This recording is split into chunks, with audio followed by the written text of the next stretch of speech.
essentially on a heart monitor, like in the hospital. I was dead. I was emotionally dead.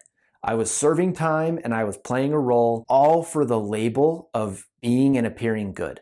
I want to talk about how this popularity of Stoicism, which is teaching an awesome container, and there's a lot of stuff I really agree with, but we're teaching men to arrive at it in a way that is not sustainable and it's not healthy. Like I can, and I want to talk about this because I was that guy. And that guy meaning disconnected from my emotions. I was taught that any outward show of sadness, tears, anger, whatever it was, any real raw emotions, honestly, is how I put it, was not okay. It was weak. It meant that you were not able to contain your emotions and that anything that you put out there was a sign of weakness. And I know I'm not the only guy that's been taught that. Now, the reason I want to talk about this is because there are men that value being good. They want to be a good man, and we're taught that of being the rock, being calm seas, unflappable, emotionally just steady, right? Rock solid, all these things. That's where you want to go. But in order to get there, men, we have to learn how to create that safety around the feminine side of us. And this is an idea that is super unpopular and that a lot of guys, especially like the big, rough, tough guys, would be like, oh, I don't have a feminine side of me. Oh, that's dumb. And I'm not a wuss. Just like you have a right side of your body and a left side of your body, you have a masculine and a feminine energy. It's just how it goes. The sucky part about this is in order to arrive at a strong, stable, inwardly calm state, all these stoic virtues, you have to learn and build a relationship with these other energies that we are taught are not okay to express. And that is this divide, this tearing apart that a lot of guys are going through right now, where they want to do the inner work. They want to be strong. They want to step into who they're supposed to be. But every time they take a step in that direction, they're met with all these emotions that they're told you can't express. And they're taught, they don't have any idea how to deal with them. They're never taught how to deal with them. That's where I found myself. I found myself as wanting to take a step in a direction, but was being told that if I went that way, I was bad. I would become something that I valued not being. I wanted to be a good guy, but how do I do all that when, okay, I want to be strong. I want to be all these things over here, but in order to get there, you've got to cry. That was really hard.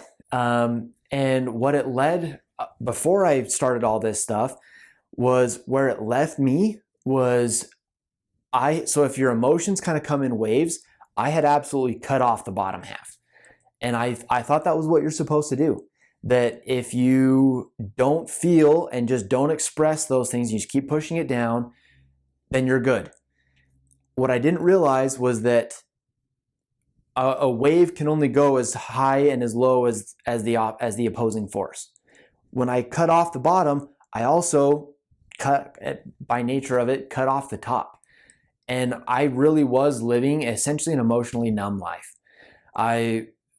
In my connection to my now ex-wife, in my connection to my daughter, in the work I was doing, in the hobbies I was doing, like my life in general was steady, it was calm, but I was not happy. I had nothing really I was excited about, nothing I was passionate about. I was just essentially on a heart monitor, like in the hospital.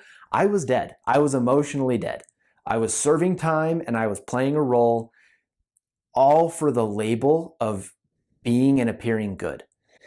So I want to share this because I know I'm not the only one that has felt that and has been raised this way.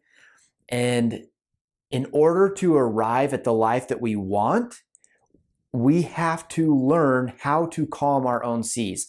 That is how you get to these attributes that we want, where you're like, I want to feel capable, bulletproof. I want to feel like everything can be raging around me and I'm okay.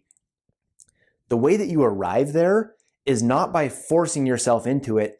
It's by doing the inner work on your own, processing and feeling comfortable when those emotions come up.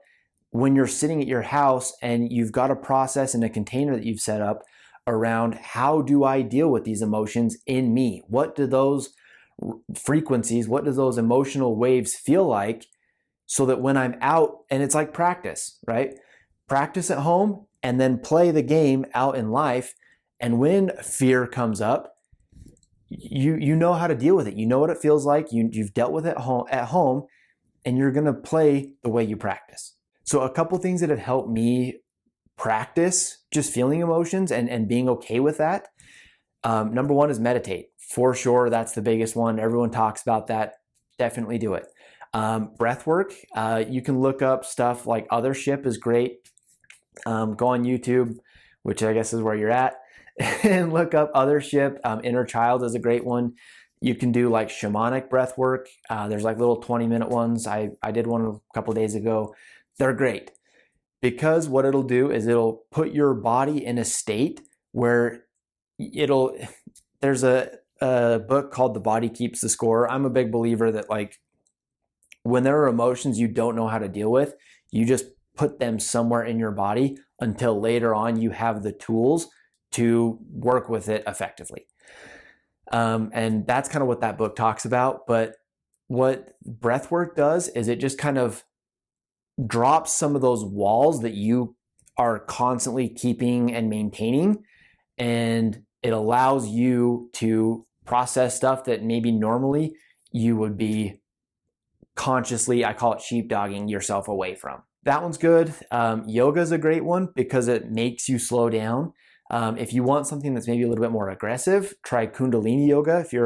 If a local studio has a class, that one's awesome. It's a lot more like, how do I even put it? Like maybe more like aggressive.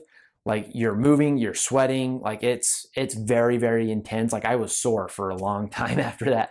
But it will help you process a lot of this kind of stuff. I hope some of this stuff helped. I would love to hear from you guys about some of the stuff that you've been dealing with. If you have questions, drop them in the comments. I'll respond to whatever you guys want to, whether it's for sure a comment or a video in response. I would love to just, make this kind of more of a conversation. But I hope some of this stuff resonated and helped you, and I will catch you in the next one.